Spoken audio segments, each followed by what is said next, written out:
আপনার কি মনে হয় একজন সামান্য রিক্সা চালকের একটি সততার সিদ্ধান্ত তার পুরো জীবনের গল্পটা রাতারাতি বদলে দিতে পারে? কি সেই জাদু যা পথের ধুলো থেকে তাকে নিয়ে গেল অট্টালিকার শীর্ষে? এই গল্প কাশেমের, যিনি একসময় রিক্সার প্যাডেল ঘোরাতেন, আর আজ তার গাড়ি চলে শুধু একটা হারিয়ে যাওয়া ওয়ালেট খুঁজে পেয়ে ফিরিয়ে দেওয়ার জন্য। সকাল 6টা, ঢাকার ব্যস্ত রাস্তা তখনও পুরোপুরি জাগেনি, কিন্তু মিরপুরের এক গলিতে রিক্সা চালক কাশেমের ঘুম অনেক আগেই ভেঙে গেছে। ছোট এক কামরার ঘরে তার স্ত্রী রেহানা চা বানাচ্ছে। দুই ছেলে মেয়ে সবাই স্কুলে যাওয়ার জন্য তৈরি হচ্ছে। কাশেমের মনে আজ একটা জেদ চেপে বসেছে। এই রিক্সা চালিয়ে আর কতদিন?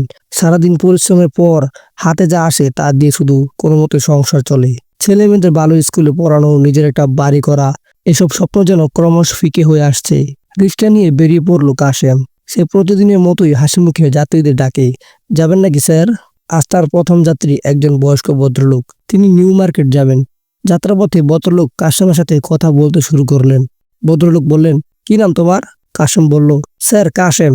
ভদ্রলোক বলল, কাশেম, এই পেশায় আজকাল আর বেশি টাকা হয় না, তাই না?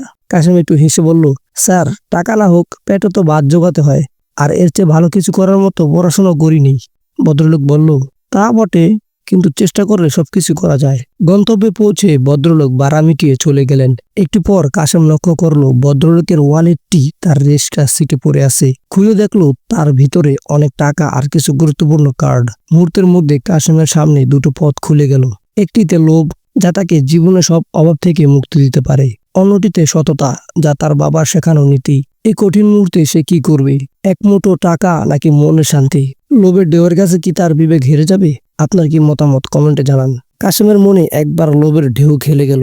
এই টাকা দিয়ে সে হয়তো আজকেই তার পরিবারের জন্য কিছু ভালো খাবার কিনতে পারবে। কিন্তু পরক্ষণই তার বিবেকের কাছে সে পরাজিত হলো। তার বাবা সবসময় বলতেন, সততা সবচেয়ে বড় সম্পদ, মনে রাখিস। তখন ওয়ালেটটি নিয়ে সে পাগলের মতো ভদ্রলোককে খুঁজতে শুরু করলো। কিছু দূরে গিয়ে দেখলো ভদ্রলোক এক দোকানে দাঁড়িয়ে আছেন আর অস্থিরভাবে কিছু খুঁজছেন। তখনই কাশেম ভদ্রলোকের সামনে এসে বলল, স্যার, আপনার ওয়ালেটটা আমার রিক্সায় পড়েছিল, এই নিন। ভদ্রলোক অবাক হয়ে বলল, আরে তুমি? আমি তো ভাবছিলাম সব শেষ আমার। তুমি তো দেখি সত্যি খুব ভালো ছিলে। ভদ্রলোক কাশেমের সততায় মুগ্ধ হলেন। তিনি জানতে পারলেন যে কাশেম একজন পরিশ্রমী মানুষ, কিন্তু তার স্বপ্নগুলো পূরণ করতে পারছে না। ভদ্রলোক আসলে একজন গার্মেন্টস কারখানার মালিক ছিল।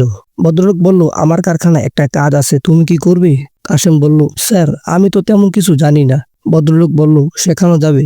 তোমার সততা আর পরিশ্রমই আমার কাছে যথেষ্ট। কাশেমের জীবন তখনই বদলে গেল।